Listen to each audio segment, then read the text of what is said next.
Saya beri tema dalam Yunus pasal yang pertama, ayat pertama sampai ayatnya yang ke-16.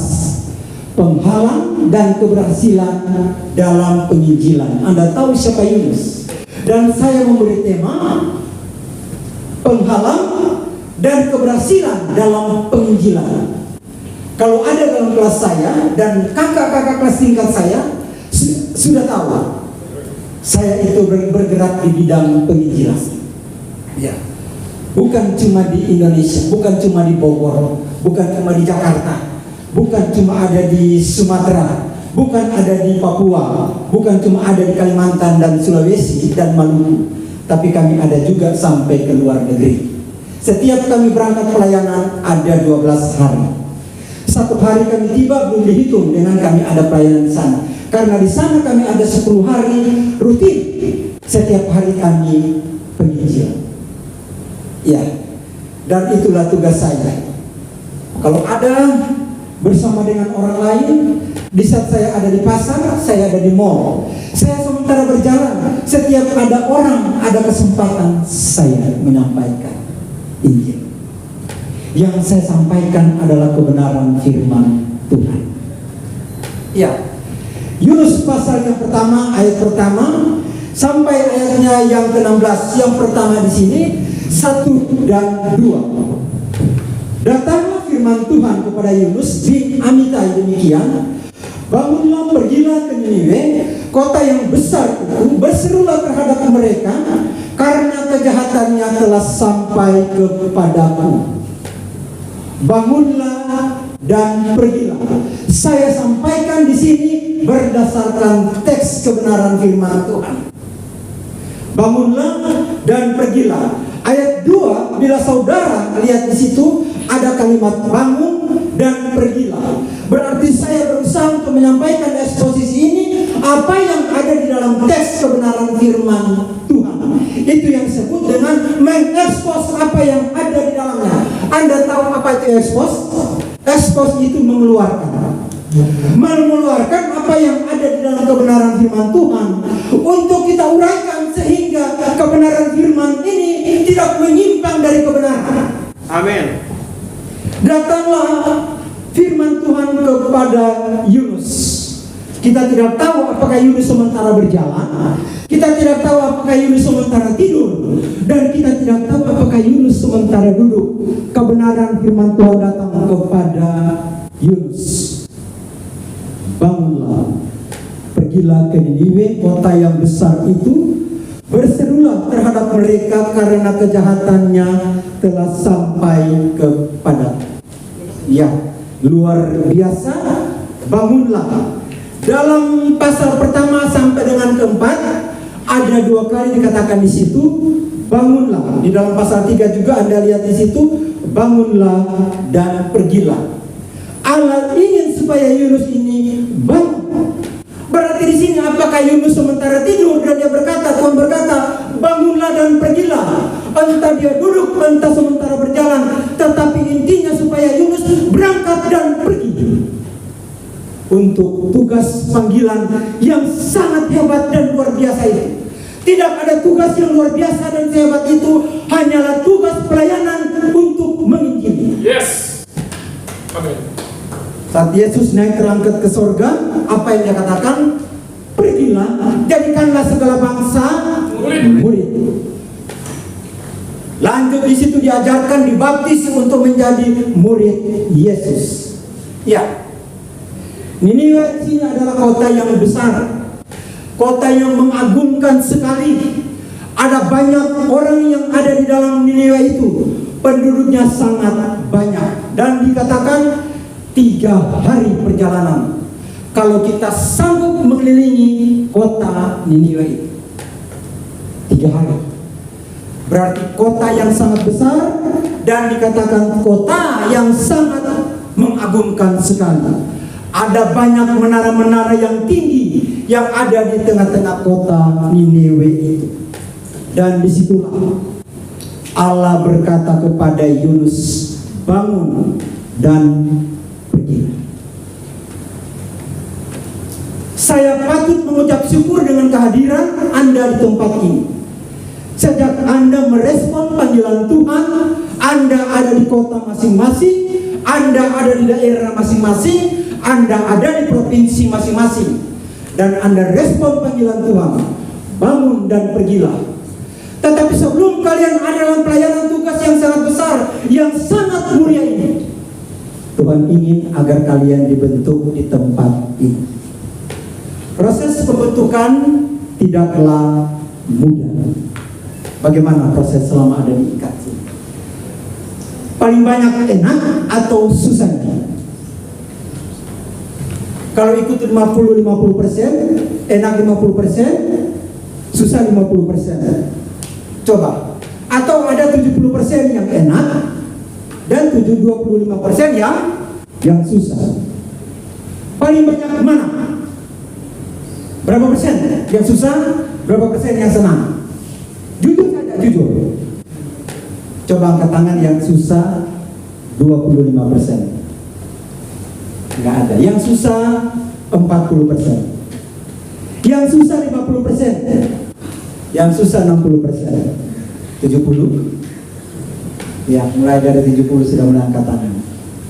Berarti memang kesulitan itu ya, saya sudah nggak tanya lagi. Yang 80, 90 sampai 100. Berarti sisanya ada di 80 dan 90 dan 100. Adik-adik yang ada di sana 75%. Berarti kalian yang tidak angkat tangan 80 sampai 100.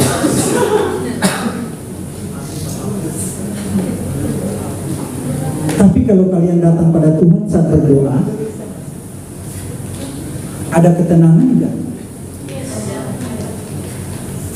Pasti ada. Ingat, pada saat Yunus dipanggil oleh Tuhan, dalam panggilan Tuhan kepada Yunus, Allah berdaulat di dalam panggilan itu. Dan pada saat Yunus ada dalam pelarian, Allah juga berdaulat dalam panggilan, dalam pelarian itu. Dan pada saat Yunus melayani pekerjaan Tuhan, Allah juga berdaulat dalam pelayanan itu. Ya, yang pertama di sini yang saya katakan bagaimana Allah berkata kepada Yunus, berserulah. Berarti Tuhan ingin supaya Yunus berseru, ada kasih, engkau harus kasihi bangsa ini. Sangat jelas sekali bagaimana Tuhan sangat peduli dengan bangsa Niniwe ini. Apakah Niniwe ini orang Israel? Tidak. Apakah Niniwe ini bagian daripada Yehuda? Tidak juga. Niniwe adalah bangsa di luar daripada Israel. Berarti mereka bukan termasuk daripada bangsa pilihan Tuhan. Tetapi Allah peduli dengan bangsa ini. Allah berkata kepada Yunus, bangunlah dan pergilah, berserulah kepada bangsa ini, engkau harus selamatkan bangsa ini. Dalam arti Yunus harus ada dalam penginjilan kepada bangsa ini. Yunus sudah ada dalam pikiran Yunus di sini. Sulit bagi saya Tuhan untuk menginjili bangsa yang keras kepala ini, bangsa yang sombong, bangsa yang angkuh, terlalu banyak kejahatan di dalam bangsa ini. Tetapi Tuhan berkata kepada Yunus, kejahatan mereka sudah sampai kepada. Kejahatan berarti apa yang mereka buat sudah terang benderang di mata Tuhan. Tidak ada yang tersembunyi kejahatan orang-orang Niniwe ini. Dan oleh sebab itu Tuhan memilih Yunus. Tuhan tidak pakai orang lain, tetapi Tuhan memilih Yunus untuk pergi kepada bangsa. Tuhan tahu siapa Anda yang ada di tempat ini. Tuhan tahu segala kelemahan dan kekuatan Anda. Dan Tuhan mau pakai kalian seperti Tuhan mau pakai Yunus. Amin. Sekali lagi, kejahatan bangsa ini sudah terang benderang di hadapan Tuhan. Dan di sini dikatakan karena kejahatannya telah sampai kepadaku. Bayangkan orang yang kita kasihi, terus dia berbuat jahat kepada kita. Ada pengkhianatan yang dia buat kepada kita, Anda senang atau tidak? Tidak. Yang berbicara orang yang kita kasihi siapa sih? Orang yang kita kasihi siapa yang pertama? Orang tua. Orang tua. Yang kedua? Orang tua. Orang tua.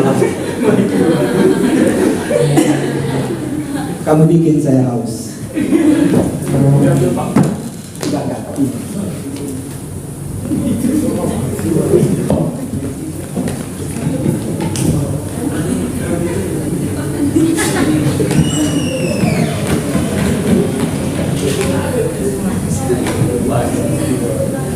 Yang ketiga, yang kedua aja. Tadi kan dia ulang terus. Yang kedua siapa? Ayo cepat-cepat biar waktunya nggak terbuang cuma-cuma. Yang kedua siapa? Kalau ada kakak berarti adik, oke? Berarti sudah keberapa? Sudah kedua. Yang ketiga siapa orang yang kita kasih? Anak saudara. Ya, sanak saudara. Iya, ada sepupu, iya kan? Terus ada oma, ada opa, semuanya yang ada dalam keluarga papa dan mama Anda, begitu kan? Ya, seperti itu. Terus yang keempat siapa yang kita kasih? Pacar. Pacar. Siapa yang bilang pacar? Ayo berdiri. Yang bilang pacar berdiri. 1, 2, 3, berdiri, gaji, berdiri. Dia tingkat berapa? Kamu tingkat 1 bicara pacar.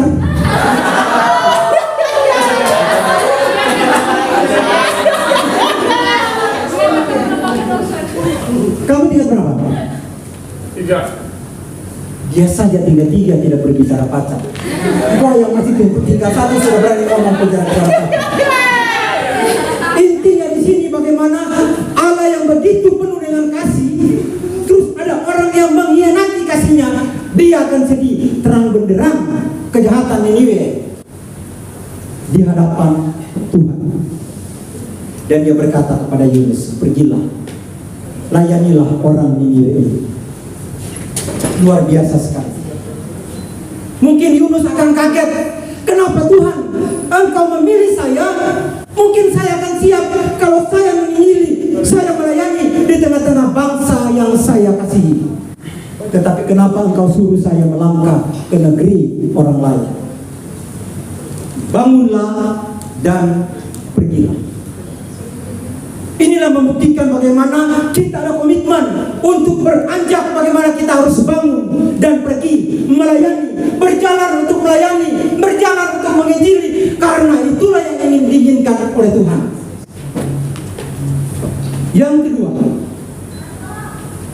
kedua di sini penghalang dan keberhasilan dalam penginjilan. Yang kedua, melarikan diri. Ya. Seringkali kalau berbicara tentang penghalang, orang sulit untuk bangun, orang sulit untuk berdiri, untuk berjalan melayani pekerjaan Tuhan. Itulah yang menghalangi penghalang-penghalang bagi pekerjaan pelayanan Tuhan. Yang menjadi penghalang adalah kalau kita tidur. Sulit untuk beranjak untuk melayani pekerjaan Tuhan. Ada lagu yang lagu supaya ada menantang untuk penginjilan. Saya seringkali sedih. Anda boleh bernyanyi dengan terharu, menangis di tempat ini, tetapi tidak mau berangkat, bangun dan pergi. Apa lagu itu yang sering nyanyikan itu? Kalau mau penginjilan, sering ada lagu seperti itu. Jadikan kami satu. Jadikan kami.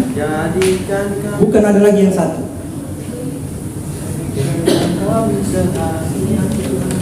Ya. Ini aku Tuhan. Ya. Pokoknya di sini menjelaskan bagaimana mau menyanyi terharu, emosi kita menggebu-gebu, tapi tidak mau bangkit dan berjalan. Itu yang paling disedihkan dan itu yang paling disayangkan. Yang kedua, melarikan diri. Nah, penghalang dalam penginjilan dan keberhasilan di sini menjelaskan tentang penghalang adalah melarikan diri. Ayat 3, tetapi Yunus bersiap untuk melarikan diri ke Tarsis, jauh dari hadapan Tuhan. Ia pergi ke Yafo dan mendapatkan di sana sebuah kapal yang akan berangkat ke Tarsis. Ia membayar biaya perjalanannya, lalu naik kapal itu untuk berlayar bersama-sama dengan mereka ke Tarsis, jauh dari hadapan Tuhan. Keterlaluan sekali Nabi Yunus ini. Tuhan pilih dia. Tuhan menginginkan Yunus. Tuhan datang berfirman khusus kepada Yunus, bukan kepada teman-teman Yunus, bukan juga kepada keluarga Yunus, bukan ada tim pelayanan Yunus, tetapi khusus spesifik Allah datang dan berfirman kepada Yunus, bangunlah dan pergi. Tetapi Yunus bersiap untuk melarikan diri ke Tarsis, jauh dari hadapan Tuhan. Ya, pada saat Allah memanggil Yunus, Allah berdaulat. Ingat, Allah berdaulat dalam keadaan apapun kehidupan Yunus. Dan pada saat Yunus juga melarikan diri. Dan di sini dikatakan dengan jelas bagaimana, tetapi Yunus bersiap untuk melarikan diri ke Tarsis, jauh dari hadapan Tuhan. Ya, Tarsis di sini dijelaskan melarikan diri ke Tarsis. Tarsis yang berada di barat, Niniwe yang berada di timur, berarti bertolak belakang sekali. Kalau kita mau cari tahu di manakah letak Tarsis pada waktu itu, mungkin di daerah daratan Spanyol. Berarti jauh sekali, dan dikatakan di sini dia membeli tiket sendiri untuk perjalanannya menuju ke Tarsis. Mungkin kalau dia ikut panggilan Tuhan, Tuhan sudah siapkan segala sesuatu. Tiketnya, uang makannya, uang jalan mungkin Tuhan sudah siapkan. Tetapi di sini Yunus lebih memilih lari dari hadapan Tuhan. Lebih baik dia berdosa daripada dia ada dalam hadirat Allah. Inilah yang menjadi penghalang. Seringkali kita malas untuk berangkat penginjilan. Seringkali kita malas untuk melayani Tuhan. Karena apa? Lebih baik kita melarikan diri dari hadapan Tuhan.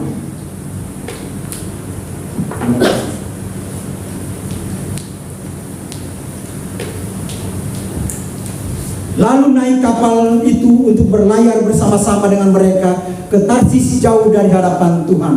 Tetapi Tuhan menurunkan angin ribut ke laut, lalu terjadilah badai besar sehingga kapal itu hampir-hampir terpukul. Yunus merasa bagaimana dia sudah lolos. Yunus merasa bagaimana dia sudah bebas. Dia pikir mata Tuhan tidak bersama dengan dia. Dia pikir Tuhan tidak berdaulat pada saat dia melarikan diri. Tetapi Yunus salah sekali. Setelah semuanya beres, kapal mulai berlayar meninggalkan pelabuhan. Mungkin dalam beberapa jam Yunus merasa aman dan tenang. Mungkin satu hari Yunus lebih merasa, saya sudah lolos dari hadapan Tuhan. Inilah seorang pribadi Yunus. Mungkin dia berkata lebih baik dia berdosa daripada dia mau melayani kota, negara yang sangat dibenci oleh negaranya juga. Itulah yang menjadi alasan Yunus melarikan diri. Yunus bersikeras, dia tidak mau menginjili bangsa yang dibenci oleh bangsanya. Yunus terlalu berlebihan mencintai daerahnya. Dia terlalu fanatik dengan daerahnya. Dia lebih sayang dengan bangsanya. Dia lebih suka dan sayang terhadap suku. Mungkin kalian juga akan berkata, lebih baik saya kalau selesai sekolah, saya mau kembali ke Papua. Saya mau kembali ke Manado. Saya mau kembali ke Nias. Saya mau kembali ke Maluku. Saya mau kembali ke Batak. Saya mau melayani keluarga saya. Saya mau melayani suku saya. Ingat, dengan peristiwa ini membuktikan bahwa Allah juga mengasihi bangsa-bangsa lain dan suku-suku lain. Ada banyak pelajaran yang kita temukan di dalam kitab Yunus ini. Allah mau membongkar sifat dan sikap kita yang terlalu fanatik dengan daerah dan suku kita. Siapa yang setelah selesai kuliah mau melayani di tempat yang lain? 1, 2, 3. Wah, luar biasa. Berarti sisanya mau kembali. Sebenarnya Tuhan sementara berbicara dan terus berbicara kepada kalian. Sementara kalian dibentuk, ada banyak orang yang bersaksi dan kalian dengar kesaksian-kesaksian mereka, panggilan pelayanan mereka. Dari kota asal mereka Tuhan bawa ke kota yang bukan asal mereka. Dan di sini Tuhan sementara membentuk. Ada kitab Yunus yang menjadi berkat bagi saya dan saudara. Ada kitab Yunus yang menjadi berkat bagi kita semua. Melayani, bukan kita mau kembali ke daerah kita. Biar sajalah pendeta-pendeta di sana yang urus daerah kita. Sudah banyak pendeta-pendeta di sana yang melayani daerah kita. Sekarang kita mau berangkat pergi melayani, bukan di tempat kita. Ya, inilah alasan bagaimana Yunus lari dari panggilan Tuhan. Enak-enaknya, tetapi Tuhan menurunkan angin ribut ke laut. Lalu terjadilah badai besar, sehingga kapal itu hampir-hampir terpukul hancur. Awak kapal menjadi takut, masing-masing berteriak-teriak kepada Allahnya. Dan segala muatan kapal itu mereka buang untuk meringankan. Tetapi Yunus telah turun ke dalam ruangan kapal yang paling bawah dan berbaring di situ, lalu tidur dengan nyenyak. Dikatakan tidur dengan nyenyak, luar biasa sekali. Orang yang ada di atas kapal dalam ketakutan. Intinya mereka sengsara. Kenapa kalau kapal itu hancur semuanya akan mati? Karena mereka sudah berada di tengah-tengah laut, gelombang yang dahsyat akan menghancurkan kapal itu. Yunus tidur dengan nyenyak. Orang kalau melarikan diri seperti itu sifatnya, masa bodoh, cuek, nggak mau peduli dengan orang lain. Kalau sementara melarikan diri, sama dengan di sini. Mungkin kira-kira seperti itu. Kalau lagi cuek, lebih baik tidur. Kalau ada tugas, lebih baik tidur. Sudah diberikan tugas oleh setiap dosen. Kalian cuek, kalian masa bodoh, sudah sama kalian dengan Yunus. Sudah tidur di paling bawah, sudah tarik selimut, sudah lipat, sudah kaki lututnya sudah angkat mau dekat ke jidat. Dia nikmati itu kesenangan, dia nikmati tidurnya dengan nyenyak. Padahal kapal sementara dihantam oleh badai. Seringkali begitu kan, cuek, masa bodoh. Nanti datang teman bangunkan, baru kalian bangun. Yunus datanglah nakoda mendapatkannya sambil berkata, bagaimana mungkin engkau tidur begitu nyenyak? Bangunlah, berserulah kepada Allahmu. Barangkali Allah itu akan menyindahkan kita sehingga kita tidak binasa. Ya, dalam pelarian ada banyak peristiwa yang terjadi bagi Yunus dan bagi orang lain. Lalu berkatalah mereka satu sama lain, marilah kita buang undi supaya kita mengetahui karena siapa kita ditimpa oleh malapetaka ini. Mereka membuang undi dan Yunuslah yang kena undi.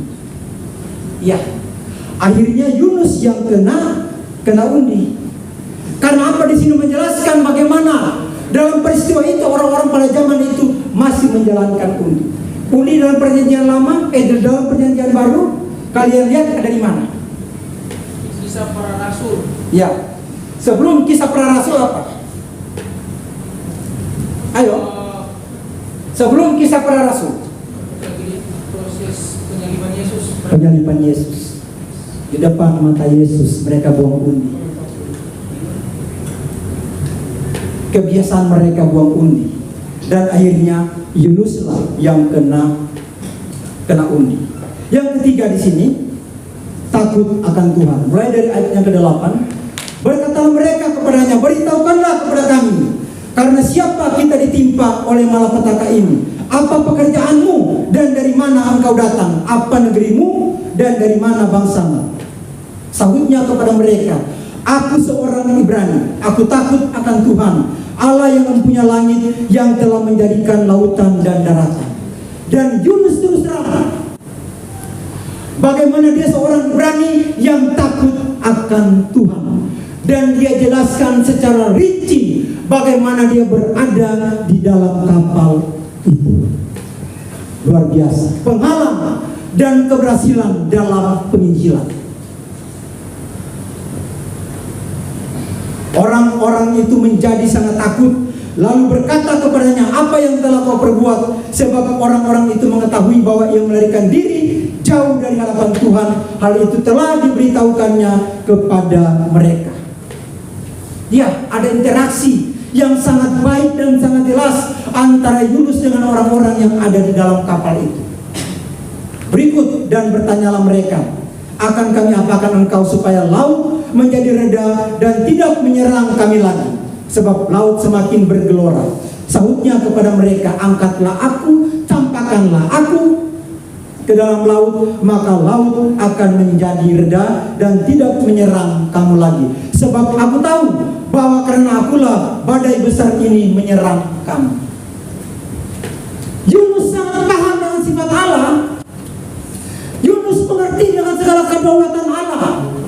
Dan dia tahu bahwa Allah lah yang menciptakan langit dan bumi ini. Dan Allah yang memilih Yunus untuk berangkat ke Niniwe. Tetapi dia melarikan diri dari hadapan Tuhan. Sekali lagi, dia berpikir lebih baik dia berbuat dosa. Ini membuktikan bagaimana dalam pelariannya Allah tetap berdaulat.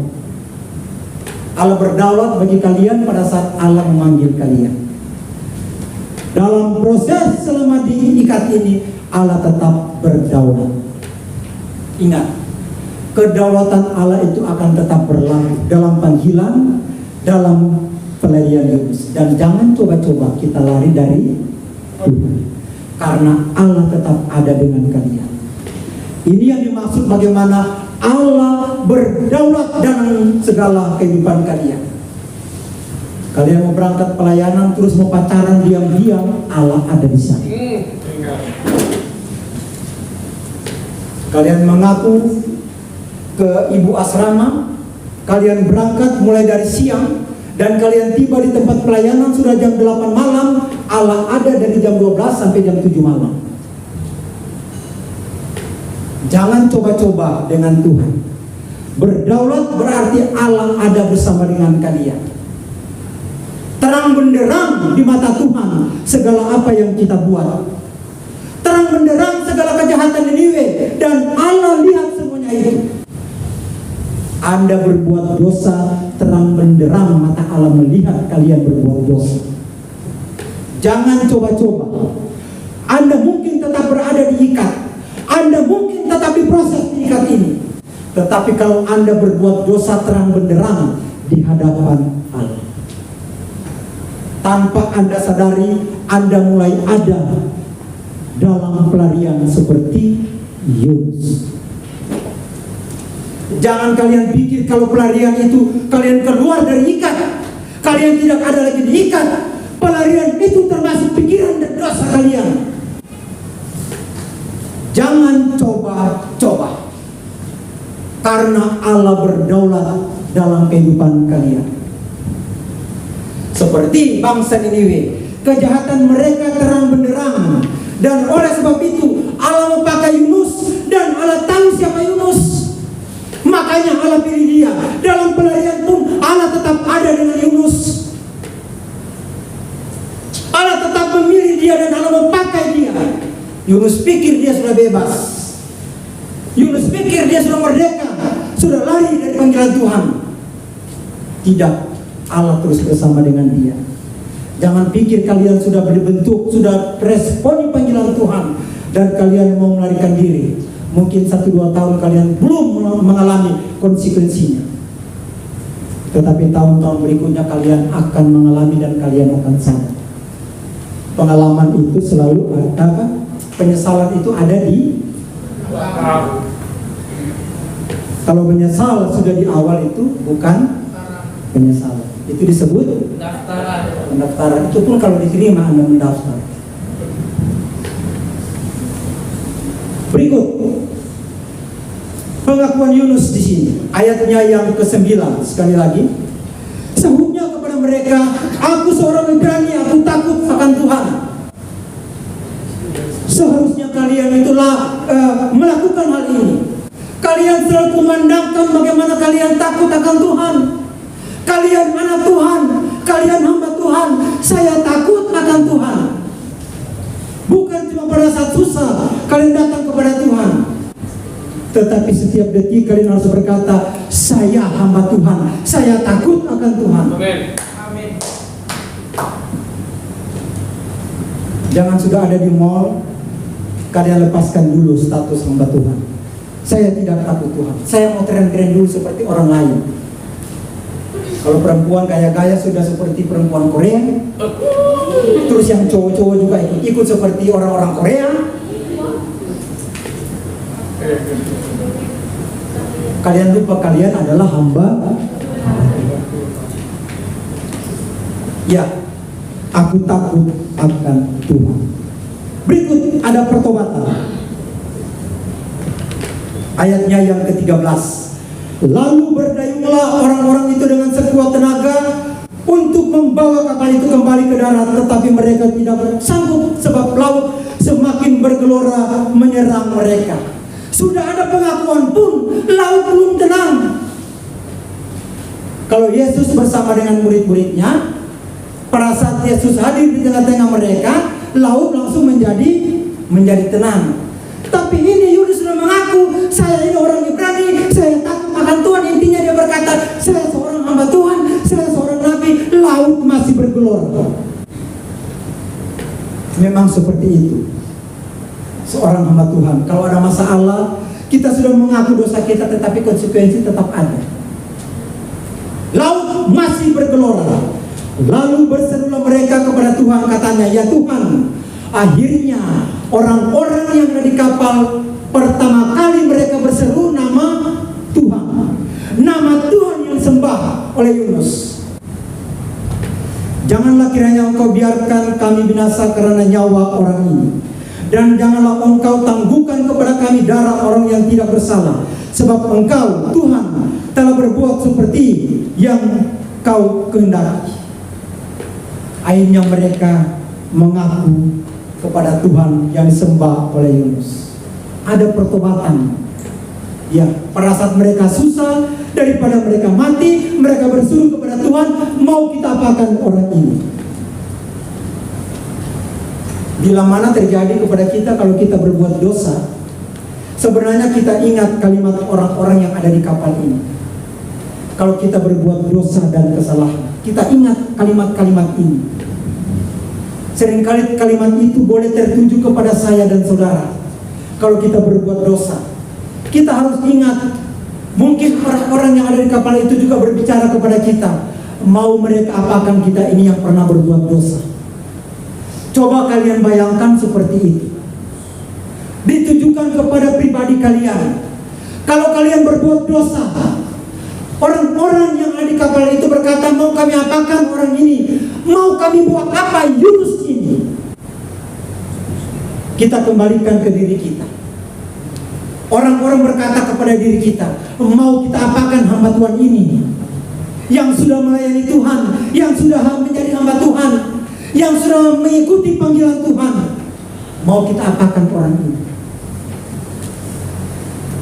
Sering kita juga harus berkhotbah kepada diri kita sendiri, supaya kita sadar bahwa kita juga seharusnya harus dihukum. Berikut. Kemudian mereka mengangkat Yunus, lalu mencampakkannya ke dalam laut, dan laut berhenti mengaum. Allah berdaulat dalam pelarian Yunus. Luar biasa sekali. Bagaimana kalau kita yang dicampakkan? Bagaimana kalau kita yang mengalami konsekuensi akibat dosa, akibat kesalahan, yang seringkali terpikir untuk melari daripada Tuhan, yang seringkali terpikir untuk lari jauh daripada Tuhan, yang seringkali terpikir saya tidak mau melayani lagi, yang seringkali terpikir saya seringkali membohongi dosen. Itu yang sering kita buat sebagai anak-anak mahasiswa. Dan coba kalimat orang-orang yang ada di kapal itu ditujukan kepada saya dan saudara. Mau diapakan kita ini yang hamba Tuhan, yang sudah menjadi pelayan Tuhan, tapi masih ada terus dalam dosa. Kita bayangkan kita yang diangkat, dilempar ke dalam laut, dan Yunus mengalami hal itu. Orang-orang itu menjadi sangat takut kepada Tuhan, lalu mempersembahkan korban sembelihan bagi Tuhan, serta mengikrarkan nasab mereka kepada Tuhan. Puji Tuhan. Bukan cuma pertobatan, tetapi mereka mempersembahkan sesuatu yang berarti kepada Tuhan. Akhirnya mereka bertobat. Dalam peristiwa di dalam kitab Yunus ini. Dan akhirnya maka atas penentuan Tuhan datanglah seekor ikan besar yang menelan Yunus, dan Yunus tinggal di dalam perut ikan itu 3 hari 3 malam lamanya. Pada saat 3 hari 3 malam Yunus berada di dalam perut ikan, kemana orang-orang yang sudah bertobat ini? Ada tafsiran yang berkata ada yang sudah tiba di Niniwe, ada juga yang tiba di kota-kota yang lain. Dan orang-orang yang tiba di Niniwe sudah menceritakan bagaimana peristiwa mereka yang ada di dalam kapal bersama dengan seorang yang bernama Yunus, orang yang takut akan Tuhan. Dan dia sudah jelaskan kronologis pada saat Allah memanggil Yunus, dan pada saat Yunus lari dari panggilan Tuhan, dan pada Yunus ada di dalam kapal itu, dan pada saat dia mengaku bagaimana dia seorang hamba Tuhan yang takut akan Tuhan, dan bagaimana dia dilemparkan ke dalam laut. Itu yang mereka ceritakan kepada orang banyak. Dan barulah Yunus berada di Niniwe. Sekali lagi, izinkan saya di pasal yang ketiga untuk satu ayat ini. Bangunlah, pergilah ke Niniwe, kota yang besar itu, dan sampaikanlah kepadanya seruan yang kufirmankan kepadanya. 2 kali Tuhan berkata kepada Yunus, bangunlah dan pergilah. Tuhan tidak bosan-bosannya menyampaikan ini kepada Yunus.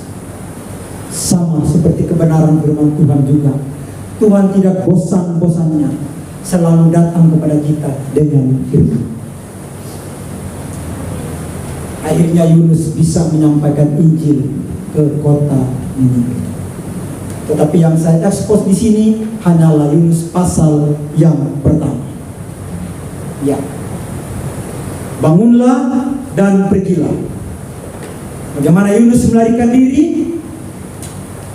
Dan yang berikut di sini, Yunus berkata bahwa dia adalah orang yang takut akan Tuhan, dan di kapal itu terjadi pertobatan. Eksposisi dari Yunus pasal yang pertama, ayat pertama sampai ayatnya yang ke-12. Semoga kita semua di tempat ini mendapat berkat dengan kebenaran firman Tuhan. Kita tunduk kepala dan kita berdoa.